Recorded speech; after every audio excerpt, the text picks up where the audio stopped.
안녕하세요, 가치현입니다. 2월 7일 수요일 국내 시장이 마감되었습니다. 자, 오늘 시장 흐름은 어제 축구 경기와는 다르게 굉장히 시원하게 움직인 것 같습니다. 물론 오후장이 조금 빠지긴 했지만 결과적으로는 1.3% 상승이 나왔고 2600포인트도 다시 한번 돌파했죠. 그리고 코스닥도 0.6% 상승이 나오면서 양시장 모두 좋은 흐름이 나왔습니다. 그리고 시가총액 상위 종목들을 보면 오늘은 전체적으로 2차전지 관련주하고 또 저PBR 관련주 한 하루 이틀 정도 쉬어갔었다면 오늘은 다시 한번 저PBR 관련주가 굉장히 큰 강세 흐름이 나왔습니다. 자동차 관련주라든지 또 삼성물산 굉장히 강세 흐름이 나왔고, 그리고 어제 말씀드린 것처럼 저PBR 관련주가 반등이 나온다면 상대적으로 반도체 관련주, 기술주는 조금은 약세 흐름이 나올 가능성이 있습니다. 그래서 오늘도 그런 흐름이 나왔었고요. 그리고 코스닥은 이번에는 에코프로 그룹주가 오랜만에 다시 한번 급등이 나왔습니다. 이와 관련해서는 조금 뒤에서 말씀을 드려보겠고, 그 외에는 초전도체 관련주 신성 델타테크가 다시 한번 16% 급등이 나왔죠. 그리고 이 두 개 업종을 제외하면 그렇게 시장 흐름은 좋았던 것은 아닌 것 같습니다. 이어서 코스피의 수급을 살펴보면 오늘도 외국인이 5천억이 넘는 많은 순매수가 들어왔고요. 기관은 3거래일 만에 다시 한번 많은 순매수가 들어왔습니다. 그래서 오늘만 순매수 금액이 합쳐서 1조 1천억, 굉장히 많은 순매수가 들어왔고 거래대금도 최근에 굉장히 많이 올라왔어요. 그래서 이런 흐름이 내일도 이어지는지 명절 마지막 전 거래일인 만큼 한번 같이 살펴보고요. 그리고 반대로 코스닥은 별다른 수급 변화 없이 기관만 나홀로 순매도가 나왔습니다. 그리고 삼성전자, 오늘은 기관과 외국인의 양매수가 들어왔고 오랜만에 기관 쪽에서 많은 순매수가 들어왔습니다. 그리고 오늘도 큰 상승이 나왔었던 현대차, 역시 외국인의 많은 순매수가 들어왔고 기관도 마찬가지로 8거래 연속으로 순매수가 들어오고 있어요. 그리고 기아도 마찬가지로 외국인의 많은 순매수가 들어왔고 기관 쪽에서는 현대차보다는 조금은 탄력이 강하지는 않은 것 같아요. 한 가지 추측을 해본다면 기아는 PBR이 1.0을 넘었더라고요. 반면에 현대차는 0.9배였나? 아무튼 기아보다는 조금 낮은 만큼 그런 면에서 현대차가 조금 더 기관의 매수가 들어오고 있다고 볼 수가 있겠죠. 그리고 삼성물산도 마찬가지로 오늘 기관과 외국인의 많은 순매수가 들어왔습니다. 자, 그럼 이어서 주체별 매매 동향에 대해서 살펴보도록 하겠습니다. 2월 7일 외국인이 가장 많이 매수한 종목은 현대차, 삼성전자 우선주, 삼성전자, 삼성물산, 기아 이렇게 순서대로 매수했고, 그리고 기관도 삼성전자, LG화학, 현대차, 삼성 SDI, SK하이닉스 이렇게 순서대로 매수를 했었네요. 자, 이어서 해외 증시를 볼게요. 어제 미국 증시는 다소 조용하게 마무리가 되었어요. 나스닥은 전날과 동일하게 마무리되었고, 그리고 S&P 500은 0.2%, 다우지수는 0.3%의 상승과 함께 소폭의 상승으로 끝이 났습니다. 그런데 상승폭이 그렇게 크지 않았던 만큼 전날은 별일 없이 마무리되었다고 생각이 되고요. 그리고 반도체는 1% 낙폭이 나왔었네요. 그리고 아시아 증시 니케이는 마이너스 0.2%고 또 대만 증시는 플러스 0.2%, 중국 증시는 0.9%, 바닥에서 다시 한번 반등이 나오고 있습니다. 자, 이렇게 미국 증시하고 전체적인 아시아권 시장 흐름을 보신 것처럼 오늘은 큰 변동이 있었던 시장 흐름은 아닌 것 같아요.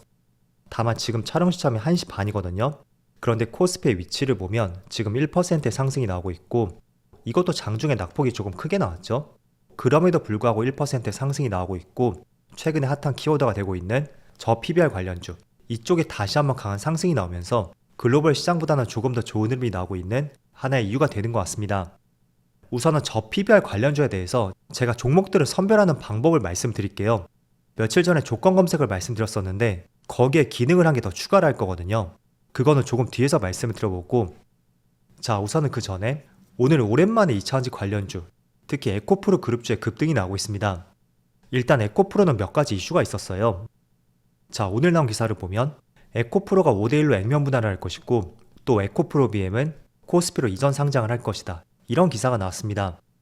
예시예요. 에코프로가 지금 100만원이라면 액면 분할이 완료되고 나서는 5대1이니까 20만원이 되겠죠. 그럼 상대적으로 접근하기에는 저렴해 보이는 효과가 있잖아요. 그래서 그런 점들 때문에 일반적으로 액면 분할을 한다는 것은 무상증자처럼 대표적인 주주 친화 정책이라고 할 수가 있습니다. 그리고 에코프로비엠은 얼마 전에 이전 상장을 했었던 LNF, 그 종목을 따라서 코스피로 이전하겠다는 이런 발표도 있었습니다. 물론 조금씩 기사는 나왔었는데 다시 한번 확정적인 발표가 나왔다고 생각이 되고, 이런 부분은 코스닥보다는 코스피를 추종하는 패시브 자금들, 그 자금들이 보다 크게 들어올 가능성이 있으니까 좋은 호재라고 볼 수 있습니다. 대표적인 예시로서 최근에 이전 상장이 완료가 되었었던 포스코 DX, 그 종목도 이전하고 나서는 그렇게 큰 반응은 없어요.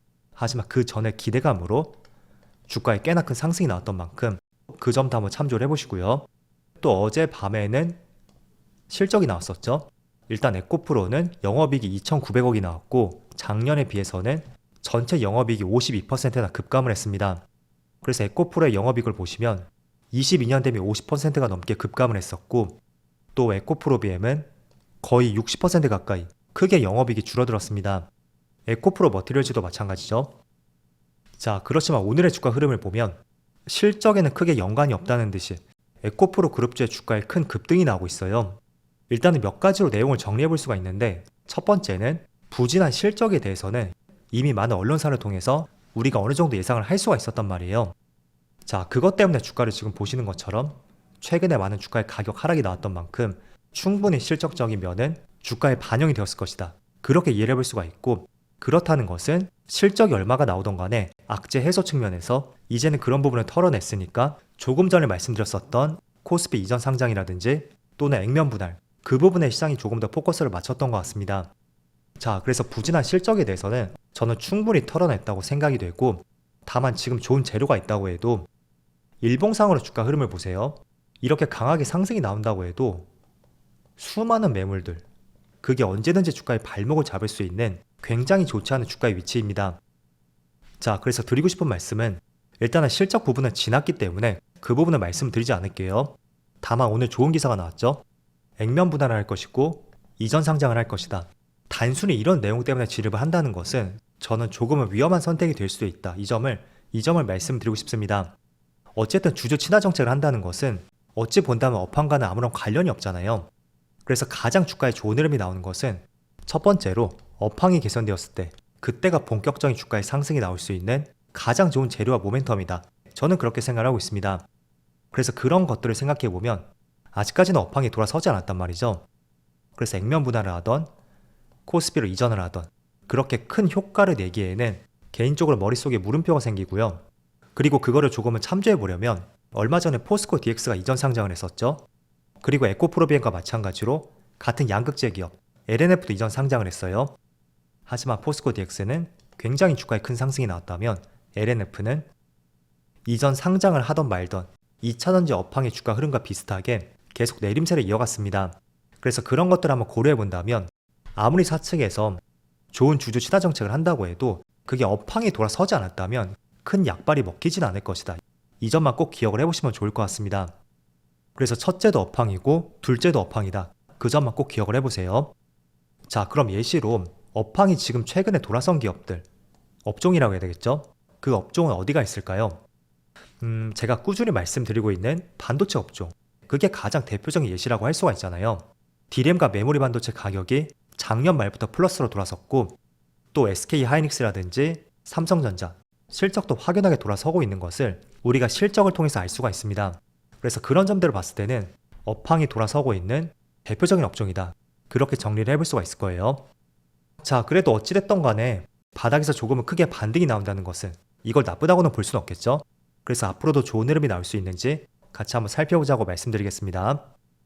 자, 그리고 오늘 저 PBR 관련주 내에서 현대차하고 기아가 다시 한번 좋은 흐름이 나오고 있습니다.